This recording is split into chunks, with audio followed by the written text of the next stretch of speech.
She's had more girls. You know. 2004, of course, we lost Rick James, who was very close to me, obviously. And so that was difficult for me. Will you be shocked to find there was a dark secret Teena Marie took to her grave? And would you be surprised to know that it involved Rick James? I raised Rick's son, Little Ricky. And Rick was a funny cat. He couldn't find his kids. Apparently, Teena Marie and Rick James shared a much deeper relationship than fans realized. According to insiders, it was dramatic and it was toxic. They were briefly engaged, or so Teena claimed. But Rick flat out denied it. And Rick's growing addiction to cocaine fueled much of the turmoil, dragging Teena into his downward spiral. You have a good dinner? Excellent. Well, that's good. But beyond that, Teena was also battling personal demons she kept hidden, including health complications and drug addictions. Let's delve in deeper. Teena Marie and Rick James had one of the most intense and wild relationships in music, full of passion, drama, and straight-up chaos, but also pure creative genius that brought us some of their best tracks. Teena, born Mary Christine Brockert, came into the world in Santa Monica, California, to a construction worker dad and a home renovator mom. She grew up in Mission Hills and always said her roots were a mix of Belgian, Portuguese, Italian, Irish, and Native American. She was basically a melting pot of culture, and when she was just 2 years old, she was already belting out Banana Boat Song by Harry Belafonte around the house. It was clear music was in her blood from the jump. By 8, Teena's parents were already sending her to auditions, and she quickly started landing small roles, including a guest appearance on The Beverly Hillbillies, where she was credited as Teena Marie Brockert. Around this time, she picked up a guitar, bass, and congas on her own, even forming a semi-pro R&B band with her brother and cousin. When her family moved to Venice, California, Teena found herself in Oakwood, a historically black neighborhood called Venice Harlem. I lived in Venice near an area called Dogtown, where it's about 7 blocks from California Avenue to Rose Avenue, where it's predominantly black. She got deep into the culture there and formed a special bond with Bertha Lynn Jackson, a local legend who became her godmother. Between school plays and jamming with her classmates in a local rock band called Trouvère, Teena was already showing signs of the rebellious, music-driven star she was about to become. My friends in the community, I had a lot of, different kind of friends. I had Mexican friends, African-American friends, black people. It was just, Venice was like a melting pot. One of her earliest acts of defiance, getting kicked out of a school play for smoking a little Mary Jane. Definitely a sneak peek at the rock star chaos to come. She was special because she's the only one in her family that was kind of like that. It was just her. She was the black sheep. With her caramel skin, braids decked out in beads and shells, and a whole lot of street style, Teena had people guessing about where she was really from. One of her childhood friends didn't even realize she was white until her mom showed up at school. Teena loved to joke that the only thing white about her was her skin. After high school, she was grinding, balancing English lit classes at Santa Monica College with constant auditions at every label in town. Eventually, she ended up outside Motown's doors with her band. Berry Gordy liked Teena's energy but wasn't feeling the band's vibe, so he sent them packing. He decided to keep her as a solo act, kicking off her long journey of bouncing between producers, trying to figure out her sound. Meanwhile, Rick James was already making waves. After a few failed attempts with his band, the Minor Birds, Motown's first mostly white group, he switched gears to producing and writing, and then dropped his solo album, Come Get It, in 1978, making him the guy to know at the label. His hit, Mary Jane, was everywhere, and his rep for being both a genius and a bit unpredictable was locked in. Then, in the same year, Teena and Rick crossed paths in the most random way. Teena was just casually playing around with a melody on the piano, working on a demo for Diana Ross, when Rick, curious about the noise, peeked into the practice room. What he saw was this tiny redhead absolutely killing it on the piano and singing like her life was on the line. After they got introduced, Teena's manager floated an idea. Rick should produce her debut album. So, Rick had just been told he wouldn't be handling Diana Ross's whole project.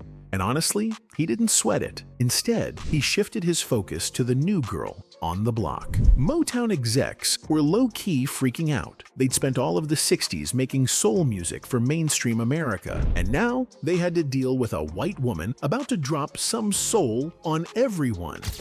Kind of funny, right? Especially since they first tried to push Teena as a pop singer before Rick came in to turn things around.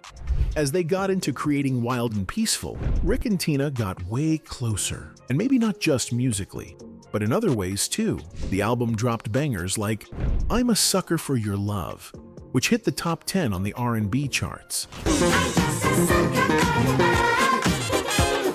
But behind closed doors, they were secretly working on what would become their most iconic duet, Fire and Desire. Behind closed doors, there were whispers that the sparks in Fire and Desire were way more than just for show. Teena later admitted they'd been engaged for about 2 weeks, but Rick flat out denied it. Still, whatever was going on between them was obvious, and honestly, a little maddening. Teena once said the song could make you sleep with the enemy. Rick wasn't exactly an enemy, but he was definitely a bit of a sweet headache. You know. Their relationship was a total mess, intense but a complete train wreck. Rick was all about Teena, but she also kind of scared him. His growing cocaine habit didn't help matters at all. He'd been using since he was a teenager, and it was spiraling fast. His health was taking a hit, and his wild behavior was getting out of control, dragging everyone around him down with him, including Teena. I was around a lot of people that I saw doing a lot of stuff, a lot of wild stuff to themselves, and really hurt themselves, hurt their gift. Teena found out the hard way that Rick had been seeing another woman the whole time they were together. Talk about a messy breakup. She channeled all that pain into her music, especially in Casanova Brown from Robbery, where she laid it all bare. Betrayal, heartbreak, the whole thing. He's had one girl.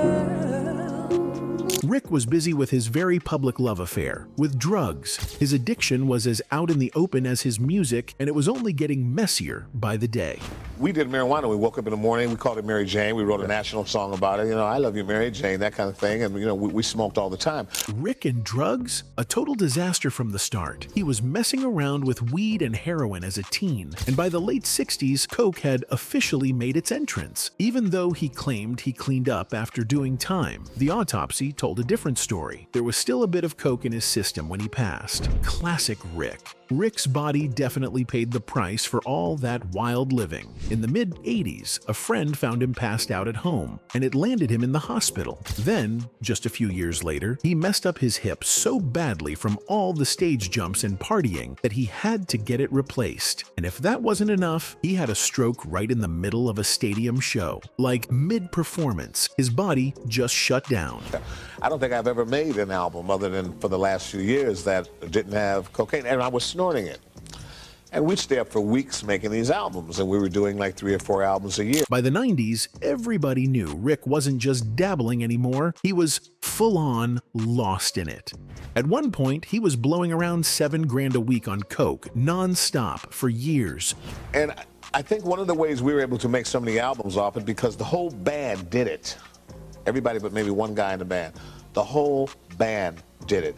And it wasn't just the drugs that got messy. He and his girlfriend at the time got locked up after a coke-fueled bender where they allegedly held a woman hostage, forced her into stuff, and even burned her with a crack pipe. If things had gone worse in court, Rick could have been locked up for life, but nope, he stayed out on bail. And while he was supposed to be laying low, he got caught up in another mess. This time, it was a business meeting gone way wrong, ending with another woman accusing him of kidnapping and beating her for almost a full day. In the end, he got nailed for both cases, but dodged the worst charge that would have thrown away the key for good. He did a couple of years behind bars and came out in the mid-90s, but the lawsuits kept coming. He ended up owing one of the women a ton of money after losing a civil case. The chaos didn't exactly stop. There were more accusations flying in the late 90s, and even after he passed, another case popped up decades later, but that one got thrown out too. Rick used to joke about coke being serious business, and honestly, nobody lived it harder than he did. Okay. When I stopped snorting and started smoking, then that's when my addiction skyrocketed, because after you have that first hit of cocaine, it's like a million to, the difference is astronomical compared to snorting. In the early 80s, Richard Pryor accidentally set himself on fire messing around with coke. Well, a few years later, Rick decided to top that energy. Right after an MC Hammer show during one of his crack adventures, Rick managed to set himself on fire. One night, he thought it would be a genius move to smoke leftover crack rocks. Of course, it turned into a full disaster. His dealer, Race Newman, said Rick tried to torch a crusty old crack plate and ended up lighting a whole plate and himself on fire. Picture Rick in his robe, flames licking at him like it's just another Tuesday. Newman had to run in, tackle him with a bedspread to put him out, and Rick just brushed it off like it was nothing. Still half smoking, still strolling around like he didn't just almost burn the whole place down. With all the chaos going on, it's no wonder Rick couldn't keep a steady relationship. When your life is one big loop of addiction, lawsuits, and lighting yourself on fire while high, there's zero space for anything close to normal. Stability, trust, emotional safety, that wasn't even on the menu. Relationships need consistency and attention to even stand a chance. But Rick's whole life was more about burning everything down than building anything up. It wasn't just bad luck or a few crazy nights. It was a full-on lifestyle that was all about self-destruction. At that point, love was pretty much doomed. But Rick just couldn't let go of Teena. Even after they were done, he kept bringing her up like she was still a big part of his life. He said he was haunted by what they had and how it all went down. It wasn't just a one-off mention either. He'd keep talking about her in interviews, always looking back on their time together like it was something he couldn't shake. He tried reaching out to her, hoping to spark something again, but it was clear he was still dealing with the emotional mess of their split. There were whispers that he even wrote her letters when he was locked up in the 90s, but nothing solid ever came from those rumors. No one's ever really proven it happened, so who knows if it was just wishful thinking on his part.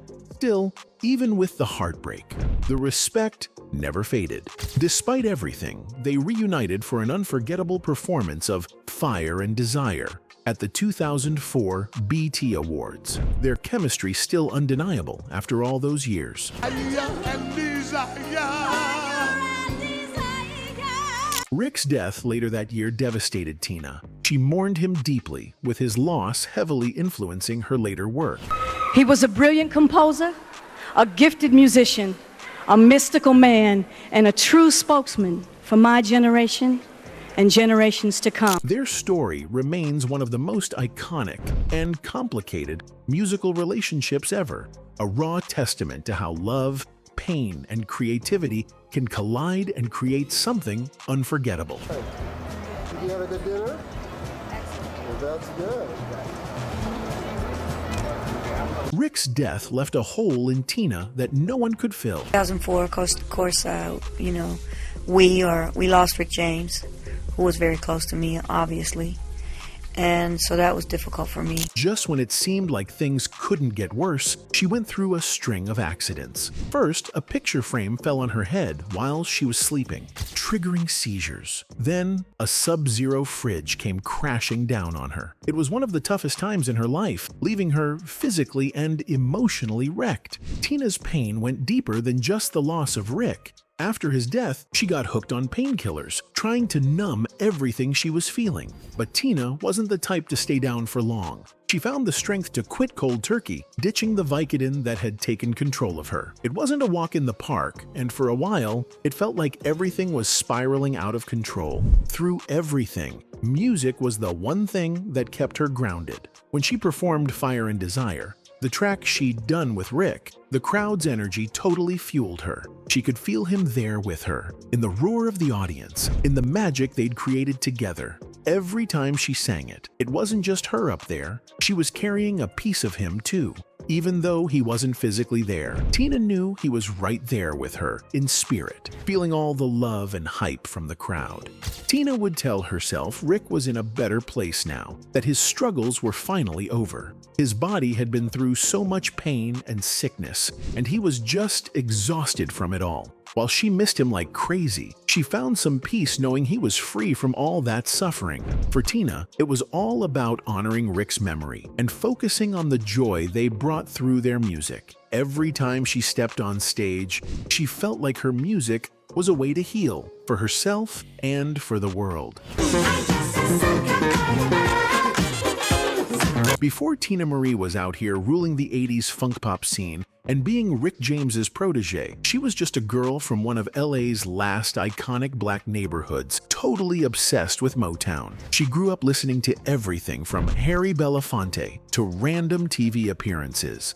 And those influences basically shaped her whole career. Teena didn't just mix genres, she straight up demolished them. While R&B was crossing over into disco and hip-hop, she was right there in the thick of it. No surprise people compared her to Michael Jackson, another Motown artist who didn't care about what pop or soul was supposed to be. Teena didn't just stick to one sound. She could switch it up like nobody's business. One minute, she was bringing that gritty funk with Rick James on I'm a Sucker for Your Love. And the next, she was hitting pure gospel pop bliss on Deja Vu. I think I'm gonna call it Deja. Her range was off the charts, and she put so much soul into everything she did. Then, she dropped Lover Girl, and bam, total dance floor anthem.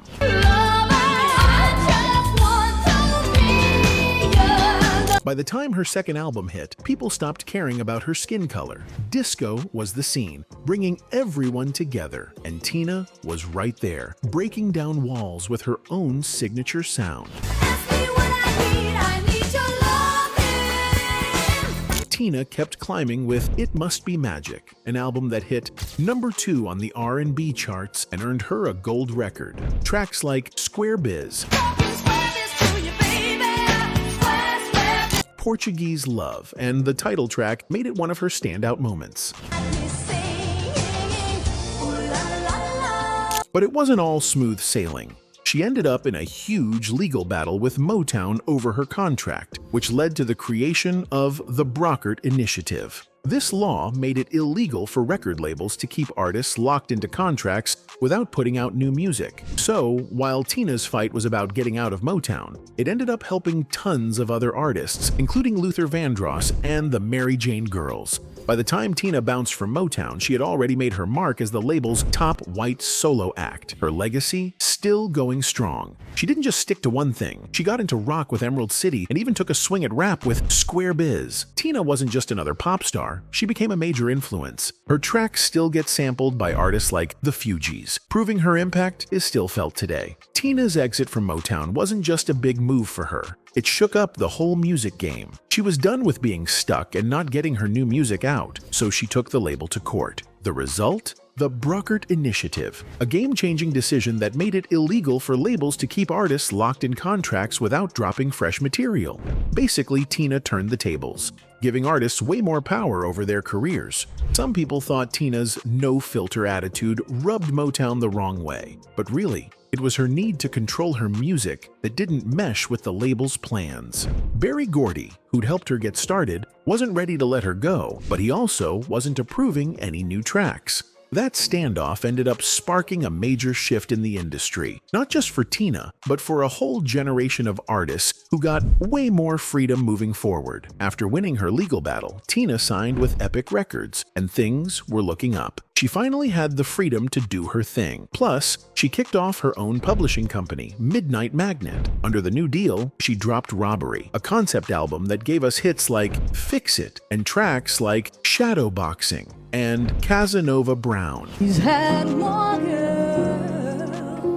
Teena hit it big with Starchild, her most successful album ever. The standout track, Lover Girl, which went all the way to number 4 on the Billboard Hot 100 and number 9 on the R&B chart. It became a total earworm and even showed up in the 2002 Jennifer Lopez movie Made in Manhattan. The album also had the smooth R&B track Out on a Limb and 14K, which made its way onto the Goonies soundtrack, though it didn't exactly blow up the charts. Teena kept switching things up with her music. After going rock with Emerald City, she linked up with Giorgio Moroder to record Lead Me On for the Top Gun soundtrack. But she wasn't done experimenting. She dove back into her R&B and funk roots with Naked to the World. The album got rave reviews. Teena dropped Ivory, and while it didn't land any big pop hits, she still had 2 solid R&B jams with Here's Looking at You and If I Were a Belle, both making waves on the charts. But Teena wasn't just about the hits.